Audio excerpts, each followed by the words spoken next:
Genetic engineering کے بارے میں قرآن میں آتا ہے، اس سے تو ایسا لگتا ہے کہ یہ شیطان انسائٹ کرتا ہے کہ اس کی خدا تعالیٰ کی تخلیق میں تبدیلی کے لیے.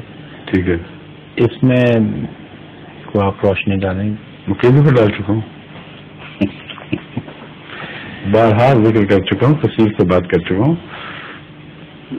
جب مجھ سے پوچھتے ہیں اہمی سائنسدان جو جینیٹکس کے علم سے تعلق رکھتے ہیں کہ کیا ہم چھوڑ دیں اسے غیر اسلامی ایک شیطانی تحریک کے طور پر، تو ہم سمجھ چکے ہیں، تو کیا ہم اسے رد کر دیں، اس سے نجات پا جائیں؟ ان سے میں نے کہا کہ اور کہتا ہوں کہ قرآن کریم نے جس شرط کے ساتھ اسے شیطانی قرار دیا ہے وہ ہے اللہ تعالیٰ کی تخلیق کو بدلنے کے معاملے میں شیطان ان کو کرے گا.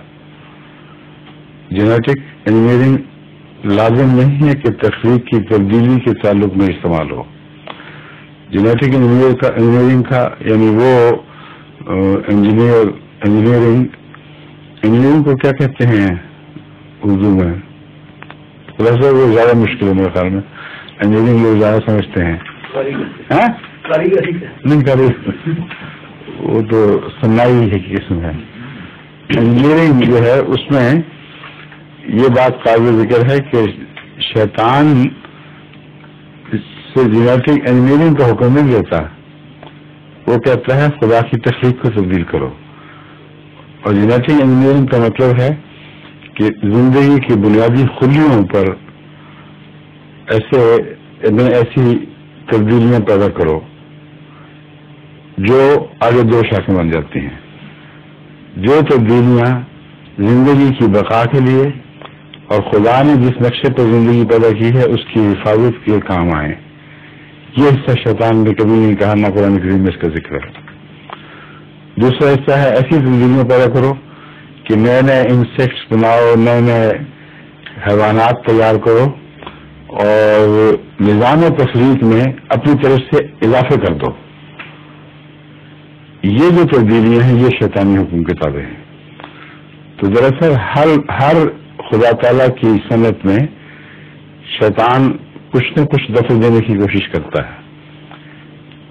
یہ نور جو اللہ تعالیٰ کی طرف سے نازل ہوا ہے اس زمانے میں، یہ دنیاوی عقل مندی اور ہوش کا نور، اس کے استعمال پر منحصر ہے کہ یہ اللہ تعالیٰ کی منشا کے مطابق ہوگا یا شیطان کی وساوس کے مطابق ہوگا.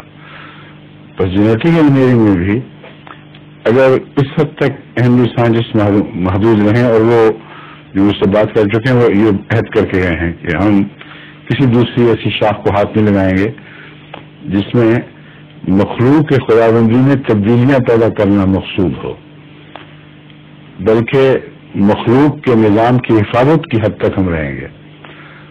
بس جینیٹک انجینئرنگ اگر ان عیوب کو دور کرتی ہے جو پیدائشی طور پر بچوں میں انسانوں میں پائے جاتے ہیں، اور اس لیے کہ خدا تعالیٰ کی تخلیق میں وہ مراد نہیں تھے، وہ حادثات ہیں جو دیگر سبق دیتے ہیں، مگر ان حادثات کو دور کرنا، ان کے بد اثرات کو مٹانا خدا کے منشا کے خلاف نہیں ہے،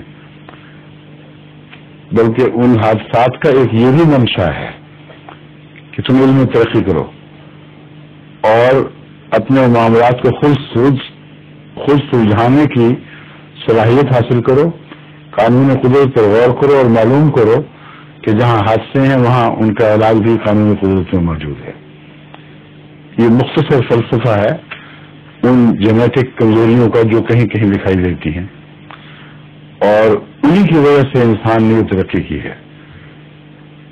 ہزاروں سال کی جو خلش رہی ہے دل میں کہ یہ کیوں ہو گیا، وہ کیوں ہو گیا، اس کو ٹھیک کرنے کی کوشش میں کئی قسم کے پہلے تو بیرونی ذریعے ایجاد ہوئے، مارچوں کے ذریعے ٹھیک کرنے کی کوشش، ان کو سپورٹ ایسی دی گئی کہ ایسا بچہ جو بالکل چل نہیں سکتا تھا وہ چلنے کے لائق ہو گیا.